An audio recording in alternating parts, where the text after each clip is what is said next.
It's Tuesday, July 1st, and this is IT SPARC Cast CVE of the Week, where we pick a common vulnerability and exposure entry that you need to know about and how to mitigate ASAP.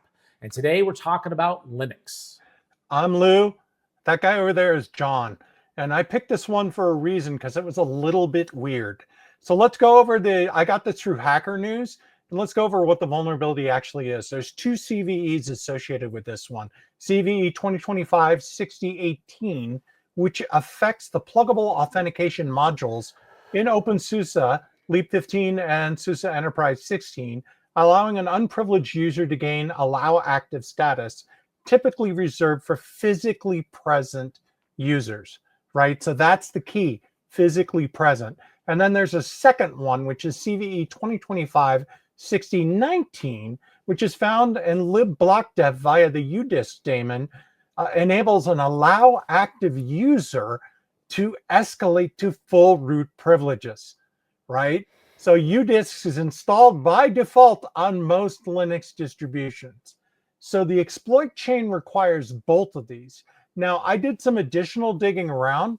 Some of this doesn't seem to score that much. One thing I did notice is that if you're running an Ubuntu-based distribution, which many of them are, Linux, Mint, Ubuntu, a lot of the downstream stuff, and you haven't touched your PAM file, you're probably safe. You still need to patch this stuff, but there is no major remote escalation. The thing that I would be looking for is if you're running openSUSE, which many folks are, and I probably take a look at Red Hat as well.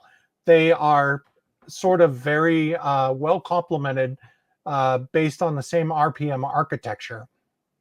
So you exploit this by becoming a virtual active user, as if you were on the console physically, using the CVE 2025-6018, and then you use that escalation to attack using 6019.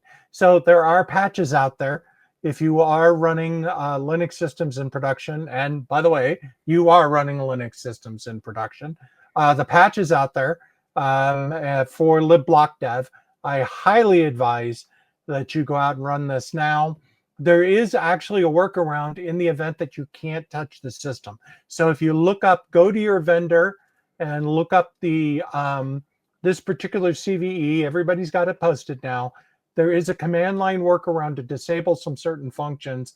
They still recommending patching as quickly as you can. This one we haven't seen. This was discovered by Qualys Threat Research Unit, and I do not believe this one is currently being exploited. Let's keep it that way, okay? So either update the package or implement the workaround. You might want to take a look at your PAM permissions while you're at it. It turns out that there are several distributions with PAM. Their default PAM file is such that it cannot be exploited.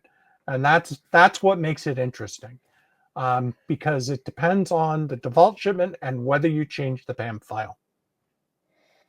All right, thanks for keeping us safe, Lou. That is going to cover this episode. We want to hear what you think. Are you happy with the way we're doing these CVE of the week, or do you want to hear more about the non-CVE security issues that we've been talking about?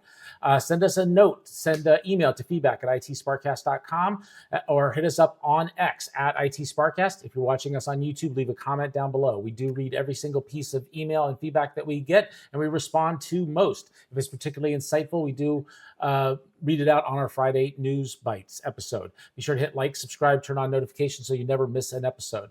So with that, we are going to get you back to your day from the world of enterprise IT. Take care. Take care.